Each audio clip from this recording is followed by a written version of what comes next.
Hello everyone. इस video में हम पांडास मॉड्यूल के कुछ प्रीवियस ईयर क्वेश्चंस को सॉल्व करेंगे।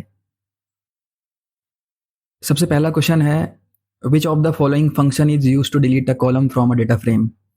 यानी कि किसी डेटा फ्रेम से कॉलम को हम किस फंक्शन से डिलीट करते हैं। तो इसका सही आंसर है ड्रॉप। आपको राइट साइड में इसका एक्सप्लेनेशन दिखाई दे रहा है। यहाँ पर मैंने df dot drop function use किया हुआ है और स्क्वायर ब्रैकेट में p जो कि एक कॉलम है उसको पास किया हुआ है और एक्सिस की वैल्यू 1 सेट कराई हुई है। इसका मीनिंग है कि एक्सिस 1 मीन्स कॉलम और एक्सिस 0 मीन्स रोज। तो इस स्टेटमेंट के बाद देख सकते हैं आप कि p जो कॉलम था वो डिलीट हो चुका है। तो इस तरह से आप ड्रॉप मेथड से कॉलम और रो दोनों को डिलीट कर सकते हैं। तो इसका सही आंसर है option A. Question number 2, which method is use to store data from pandas data frame into a CSV file. यानी कि कौन सा फंक्शन है, कौन सी मेथड है जो डेटा फ्रेम को CSV में एक्सपोर्ट करती है। उसका सही आंसर है option C, df dot to CSV। आप राइट साइड में देख सकते हैं मैंने एक प्रोग्राम बनाया हुआ है जो कि डिक्शनरी ऑफ सीरीज से बना हुआ है। इसमें देख सकते हैं आप डिक्शनरी के अंदर 4 सीरीज हैं, S1 S2 S3 S4 और आउटपुट में आपको एक डेटा फ्रेम दिखाई दे रहा है। इस डेटा फ्रेम को अगर मुझे CSV में फाइल में कन्वर्ट करना है तो मैं df data frame object dot to CSV function को मैंने कॉल किया हुआ है और इसके अंदर मैंने stu1 जो कि CSV फाइल एक्सपोर्ट होगी उसका नाम है। और ये एक रिलेटिव पाथ है। रिलेटिव पाथ का मीनिंग कि stu1 फाइल इस सेम डायरेक्टरी में क्रिएट होगी जहाँ पर आपका पांडास ये प्रोग्राम सेव हुआ है। तो इस तरह से आप टू CSV फंक्शन से किसी भी डेटा फ्रेम को CSV फाइल में एक्सपोर्ट कर सकते हैं, कन्वर्ट कर सकते हैं। क्वेश्चन नंबर 3 है, how can we add a new column name to a data frame, assume the values from the column are stored in a list. तो यहाँ पर आपसे पूछा गया है कि आप कैसे किसी कॉलम को डेटा फ्रेम में ऐड कर सकते हैं। तो इसका सही आंसर है data frame object square bracket में कॉलम नेम और इक्वल टू वैल्यूज। आप देख सकते हैं यहाँ पर ABC 3 कॉलम्स हैं और मैं एक नया कॉलम नेम ऐड कर रहा हूँ जो कि आपको आउटपुट में दिखाई दे रहा है। तो इसका सिंटेक्स होता है डेटा फ्रेम का नाम और स्क्वायर ब्रैकेट में कॉलम और यहाँ पर मैंने एक सिंगल वैल्यू अभी पास करी हुई है। तो आप देख सकते हैं तीनों रोज में अभी स्टोर हुई है। अगर आपको डिफरेंट वैल्यूज पास करनी होती हैं तो आप स्क्वायर ब्रैकेट में यानी कि लिस्ट में तीनों वैल्यूज को कॉमा से सेपरेट करके लिखते तो तीनों डिफरेंट वैल्यूज इस कॉलम नेम में अपडेट हो जाती थी। तो इस तरह से इसका सही आंसर हुआ ऑप्शन नंबर बी, यानी कि df square bracket name equal to values. अगला क्वेश्चन है question number 4, which of the following Python statement is use to change a column label in a data frame. यानी कि आपको किसी data frame में column index का name change करना है, यानी कि कॉलम इंडेक्स चेंज करना है। तो उसके लिए रिनेम फंक्शन यूज होता है। तो आप देख सकते हैं कि मैंने राइट साइड में जो प्रोग्राम बनाया हुआ है उसमें data frame dot rename function मैंने यूज़ किया हुआ है। इसमें मैं ऊपर दिए हुए p कॉलम को a नेम में चेंज करना चाह रहा हूँ जो कि आपको आउटपुट में दिख सकता है। तो इसका सिंटेक्स होता है डेटा फ्रेम का नाम डॉट रिनेम फंक्शन और उसके अंदर डिक्शनरी के फॉर्म में आप ओल्ड वैल्यू और न्यू वैल्यू पास करेंगे कॉलम की। तो ओल्ड वैल्यू थी p और a उसकी न्यू वैल्यू है और एक्सिस इक्वल टू कॉलम्स आपको असाइन पास करना होगा। एक्सिस कॉलम के प्लेस पर आप 1 भी पास कर सकते हैं यहाँ पे। तो आप देख सकते हैं इस तरह से ऑप्शन नंबर ए इसका सही हो गया। रिनेम फंक्शन उसके अंदर डिक्शनरी के फॉर्म में ओल्ड वैल्यू और न्यू वैल्यू दी गई है। नेक्स्ट क्वेश्चन नंबर 5 है, in Python pandas data frame is use for level indexing. यानी कि लेवल इंडेक्सिंग के लिए कौन सा इसमें से कीवर्ड यूज होता है। तो वो कीवर्ड है इंडेक्स।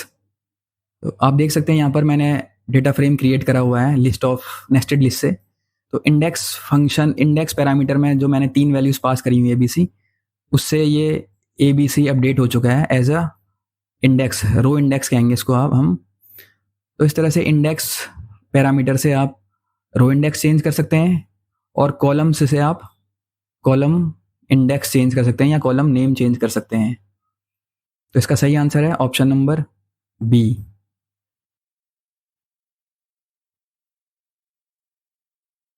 क्वेश्चन नंबर 6 है, which of the following libraries define an ND array in python, यानी कि एनडी एरे पाइथन की कौन सी लाइब्रेरी में है? तो इसका सही आंसर है नमपाई। आप देख सकते हैं नमपाई यहाँ पर मैंने इंपोर्ट किया हुआ है अपने प्रोग्राम में, और ये एनडी एरे मैंने यूज़ किया हुआ है सीरीज क्रिएशन के लिए। तो इसके अंदर मैंने एक लिस्ट पास करी हुई है। तो इस तरह से जो एरे फंक्शन होता है एनडी एरे, ये आपको मिलेगा नमपाई लाइब्रेरी के अंदर। तो इसका सही आंसर है और answer number B, option B. Question number 7 है, if D F has column A B C, what does D F dot L O C returns, यानी कि एक डेटा फ्रेम है जिसमें 3 कॉलम्स हैं ए बी सी, तो ये वैल्यू क्या रिटर्न करेगी ये आपको बताना है। इसमें आप देख सकते हैं कि कॉमा के लेफ्ट साइड की वैल्यूज़ को आप रोज़ समझते हैं और कॉमा के राइट साइड की वैल्यू होती हैं कॉलम्स के लिए। तो हम देखते हैं कि रोज़ में क्योंकि इसने कोई वैल्यू पास नहीं करी हुई है, तो इस केस में सारी की सारी रोज़ रिटर्न होंगी, और कॉलम्स में इसने स्क्वायर ब्रैकेट में ए और सी पास किया हुआ है, तो कॉलम सिर्फ ए और सी रिटर्न होंगे। तो इसका सही आंसर होता है ऑप्शन नंबर बी, यानी कि ऑल रोज़, क्योंकि रो में कोई भी वैल्यू पास नहीं करी हुई है, तो इस केस में ऑल रोज़ और कॉलम सिर्फ ए एंड सी रिटर्न होंगे। आप देख सकते हैं यहाँ पर मैंने बताया था कि एल फंक्शन में जो कॉमा से लेफ्ट साइड का पार्ट होता है ये रोज़ के लिए होता है और राइट साइड का पार्ट कॉलम्स के लिए। तो इस तरह से इसने ए और बी, ए और सी रोज़ पूरी रिटर्न करी और बी को इसने नहीं रिटर्न किया हुआ है, और रोज़ सारी की सारी रिटर्न हुई हैं आपके प्रोग्राम में। तो आप देख सकते हैं इसका सही आंसर है option number B. Next question है, which of the following Python statement will be use to select a specific element having index as point, यानी कि इसमें से कौन सा कमांड है, कौन सा स्टेटमेंट है जो पॉइंट नाम के इंडेक्स की वैल्यू गेट करेगा किसी सीरीज के लिए? तो इसका आंसर है सीरीज ऑब्जेक्ट स्क्वायर ब्रैकेट में ये पॉइंट जो कि रो इंडेक्स है। तो आप देख सकते हैं यहाँ पर मैंने एक सीरीज क्रिएट करी हुई है SER नाम से, जिसमें टोटल 3 वैल्यूज़ हैं और A, B और पॉइंट्स इसके रो इंडेक्स हैं। तो सीरीज का नाम स्क्वायर ब्रैकेट में आप इंडेक्स नंबर, इंडेक्स नेम यानी कि पॉइंट्स अगर आप पास करेंगे उसकी वैल्यू 13 गेट होगी। तो इसका सही आंसर है सीरीज ऑब्जेक्ट स्क्वायर ब्रैकेट में रो इंडेक्स। तो इस तरह से इसका आंसर सी सही हो गया। नेक्स्ट है आपका, विच of the following data structure is use for storing one dimensional label data in python, यानी कि कौन सा इसमें ऐसा ऑप्शन डेटा स्ट्रक्चर है जो वन डायमेंशनल डेटा स्टोर करता है? तो आपको पता होना चाहिए कि series one dimensional data store करती है और डेटा फ्रेम 2 डायमेंशनल। तो इसका सही आंसर है सीरीज। आप देख सकते हैं मैंने इंट्रोडक्शन पार्ट में एक्सप्लेन किया था अपने वीडियो में। और नेक्स्ट क्वेश्चन है, which of the following command is use to display first 3 rows of a data frame, यानी कि कौन सी इसमें से कमांड है जो फर्स्ट 3 रोज रिटर्न करती है?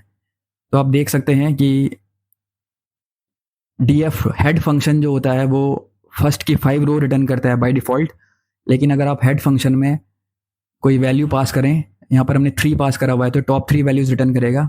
बस यहाँ पर जो चीज़ नोटिस करनी है वो ये है कि यहाँ पर H की स्मॉल लेटर होता है फर्स्ट लेटर, ऑप्शन डी में कैपिटल है, तो इसका आंसर सही होगा सी। आप राइट साइड में इसका प्रोग्राम भी देख सकते हैं, इसने 3 वैल्यूज रिटर्न करी हुई है टॉप से 0, 1, 2।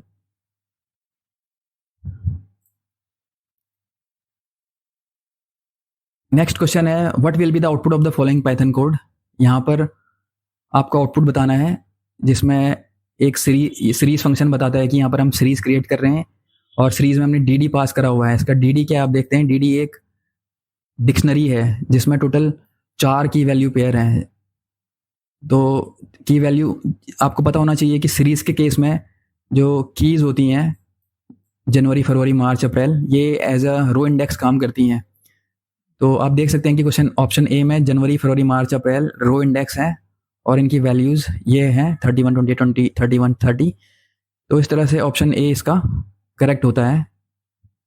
हम देखते हैं इसका ऑप्शन ए करेक्ट है। और राइट साइड में मैंने इसका प्रोग्राम भी बनाया हुआ है जिसमें डी एक डिक्शनरी थी और उस डिक्शनरी को मैंने सीरीज के अंदर पास करके देखा, तो आउटपुट में ऑप्शन ए आया। नेक्स्ट क्वेश्चन नंबर 12 है, which of the following is not true with respect to CSV file, यानी कि कौन सा इसमें CSV फाइल के लिए सही नहीं है ऑप्शन। तो आप देख सकते हैं पहला ऑप्शन है CSV are separated by commas, यानी कॉमा सेपरेटेड होता है, जो कि ऑप्शन सही है। 2 CSV can be use to save a data frame to a CSV file, जो कि हमने भी ऑप्शन क्वेश्चन 2 में पढ़ा था। 2 CSV से एक CSV फाइल जनरेट होती है किसी डेटा फ्रेम के लिए। CSV file is a text file, ये भी एक सही ऑप्शन है। आप देख सकते हैं यहाँ पर टेक्स्ट फाइल होती है। तो इस तरह से इसमें चारों के चारों ऑप्शन सही हैं, तो इसका ऑप्शन डी इसका करेक्ट आंसर है। आप इसके लिए भी आप वीडियो देख सकते हैं मेरे चैनल पे, जिस पर हमने ये सभी क्वेश्चंस के एक्सप्लेनेशन दिए हुए हैं और वीडियो बनाए हुए हैं। अगला क्वेश्चन है question number 13, what will be the output of the following Python code, यानी कि इस पाइथन कोड का आउटपुट क्या होगा। इसके फर्स्ट 2 लाइन में हमने 3 लाइन्स में आप देख सकते हैं कि हमने एक सीरीज फिर से क्रिएट करी हुई है डिक्शनरी से, और 4th स्टेटमेंट बता रहा है कि RR जो कि एक सीरीज थी, सीरीज ऑब्जेक्ट है, उसमें अगर आप इस तरह से अगर कुछ लिखते हैं, सीरीज ऑब्जेक्ट स्क्वायर ब्रैकेट में कोई डिक्शनरी का नाम, और यहाँ पर हमने एक वैल्यू पास करी हुई है, तो ये एक नई की वैल्यू पेयर इसमें ऐड कर रहा है। इसमें आप देख सकते हैं टोटल 4 की वैल्यू पेयर पहले से थे, और हम 5वां की वैल्यू पेयर ऐड कर रहे हैं 4, जिसमें 4 वैल्यू पास करी गई है। तो इस तरह से ये वाला ऑप्शन इसमें सही हो रहा है। आप ऑप्शन में देख सकते हैं आंसर में राइट साइड में प्रोग्राम में कि 4 तो की वैल्यू पेयर पहले से थे, 5वां हमने इस वाले स्टेटमेंट से ऐड किया हुआ है। तो यहाँ पर आप देखेंगे कि किसी डिक्शनरी में हम कैसे नया की वैल्यू पेयर ऐड करते हैं, तो उसका सिंटेक्स यही है। तो इसका सही आंसर हो गया ऑप्शन नंबर डी।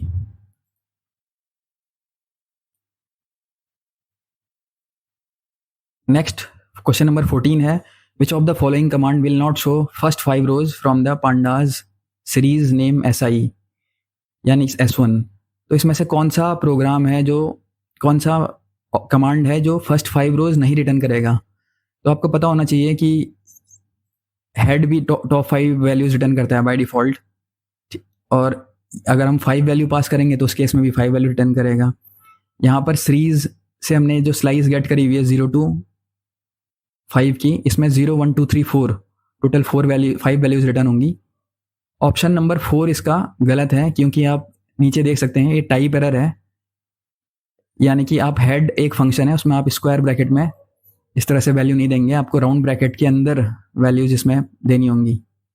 तो ये इसका ऑप्शन नंबर डी जो था वो इसका सही आंसर है, क्योंकि ये सबस्क्रिप्टेबल नहीं होता है head function.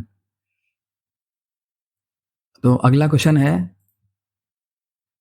Question number 15, if data frame DF is a data frame, what does DF.IAT 2,3 return. आपको पता होना चाहिए कि IAT सिंगल सेल की वैल्यू रिटर्न करता है, सिंगल सेल की वैल्यू, सिंगल एलिमेंट रिटर्न करने के लिए यूज होता है। तो यहाँ पर हमको पता होना चाहिए 2 मीन्स हम बात कर रहे हैं रो की, यानी कि 0 1 2 थर्ड रो, और 3 मीन्स 4th कॉलम।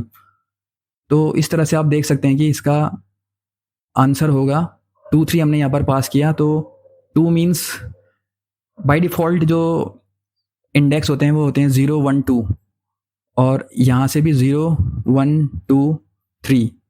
तो 2 जो कि रो पार्ट के लिए है, तो 2 यानी कि हम इस रो की बात कर रहे हैं, और कॉलम में 3 दिया हुआ है, यानी कि हम इस कॉलम की बात कर रहे हैं। तो इस तरह से इसका 20 वैल्यू गेट कर रहा है। ठीक है, तो आपको पता होना चाहिए कि ये क्या करेगा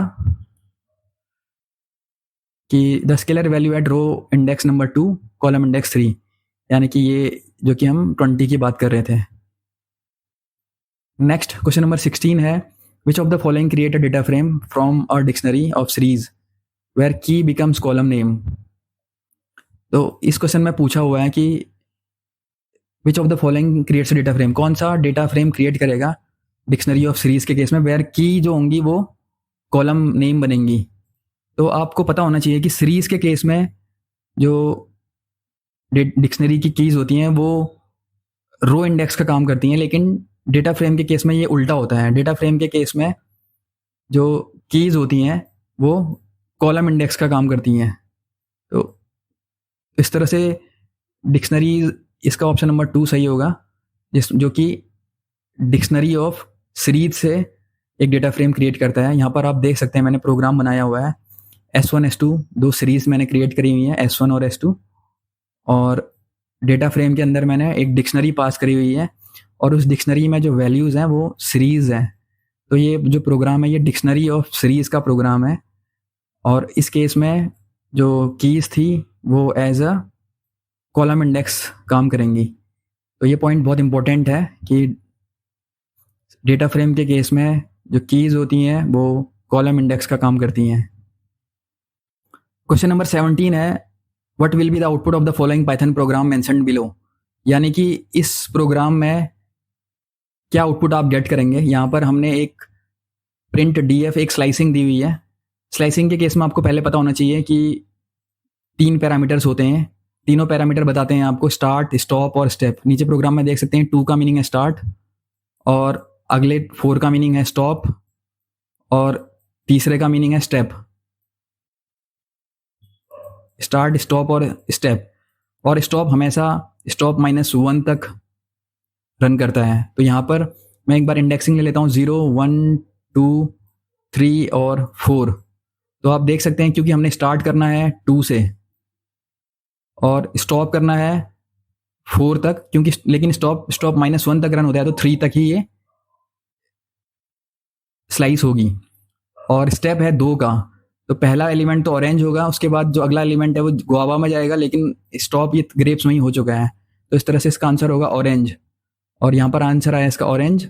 और 2 इसका था रो इंडेक्स और 0 है इसका कॉलम इंडेक्स। क्वेश्चन नंबर 18 है, which function reads a CSV file into a data frame. यानी कि आप किस फंक्शन से डेस्कटॉप में पड़ी हुई किसी CSV फाइल को अपने प्रोग्राम में इंपोर्ट करेंगे। तो इसका स्टेटमेंट होता है PD_CSV। आप देख सकते हैं मैंने राइट साइड में एक प्रोग्राम बनाया हुआ है जिसमें मैंने PD_read CSV से एक student.csv नाम की CSV फाइल को अपने प्रोग्राम में इंपोर्ट किया हुआ है। तो यहाँ पर इसका आउटपुट है। तो मैंने अपने प्रोग्राम में इंपोर्ट किया हुआ है student.csv को। ये एक रिलेटिव पाथ है, इसीलिए हमें पूरा का पूरा एड्रेस देने की ज़रूरत नहीं थी, क्योंकि रिलेटिव पाथ सेम डायरेक्टरी में होता है। तो इसका सही ऑप्शन हो गया option number B. Question number 19 है, given 2 data frame columns with int and float. यहाँ पर हमें 2 डेटा फ्रेम दिए हुए हैं, एक है इंटीजर टाइप और दूसरा है float type. Sorry, given 2 data frame columns with, इसमें 2 कॉलम्स हैं, एक कॉलम्स है इंटीजर का और दूसरा कॉलम्स है फ्लोट का। So what data type will return from the column wise addition. यानी कि अगर आप इंटीजर और कॉलम और फ्लोट के डेटा फ्रेम को सम करेंगे, कॉलम्स को सम करेंगे, तो आंसर आपको हमेशा फ्लोट के फॉर्म में मिलेगा, क्योंकि पहला वाला जो कॉलम था आई कॉलम वो इंटीजर टाइप है, दूसरा कॉलम फ्लोट टाइप है। तो सम की ऑटोमेटिकली टाइप कास्टिंग हो जाएगी, इम्प्लिसिट टाइप कास्टिंग जिसे कहते हैं। तो इस केस में ये आंसर हमेशा फ्लोट के केस में आएगा। Integer plus float equal to float हमेशा अपने से अपर वैल्यू में ऑटोमेटिकली कन्वर्ट हो जाता है। तो इसका सही आंसर है option B, float. Last question है क्वेश्चन नंबर 20। क्वेश्चन नंबर 20 है, which of the following is correct syntax for selecting rows where column B is equal to 100। यानी कि एक डेटा फ्रेम दिया हुआ है जिसमें वैल्यू कॉलम बी की वैल्यू 100 है, और हमने उस पूरी की पूरी रो को आंसर में गेट करना है। तो उसका स्टेटमेंट होगा df कॉलम बी, और जहाँ पर वैल्यू 100 के इक्विवेलेंट होगी। तो इस तरह से आप देख सकते हैं राइट साइड में कि df स्क्वायर ब्रैकेट में b इक्वल टू 100। तो हमें कॉलम बी में जो वैल्यू 100 थी वो पूरी की पूरी रो मिल गई है। तो इस तरह से हम डेटा फ्रेम के क्वेश्चंस को सॉल्व कर सकते हैं, और सारे क्वेश्चंस के लिए रेफरेंस वीडियोज़ हमारे चैनल में बने हुए हैं ऑलरेडी। अगर आपको किसी भी क्वेश्चन में डाउट है तो आप उसका वीडियो चैनल में देख सकते हैं प्लेलिस्ट में। अगर आपको वीडियो अच्छा लगा तो चैनल को लाइक और सब्सक्राइब कीजिए।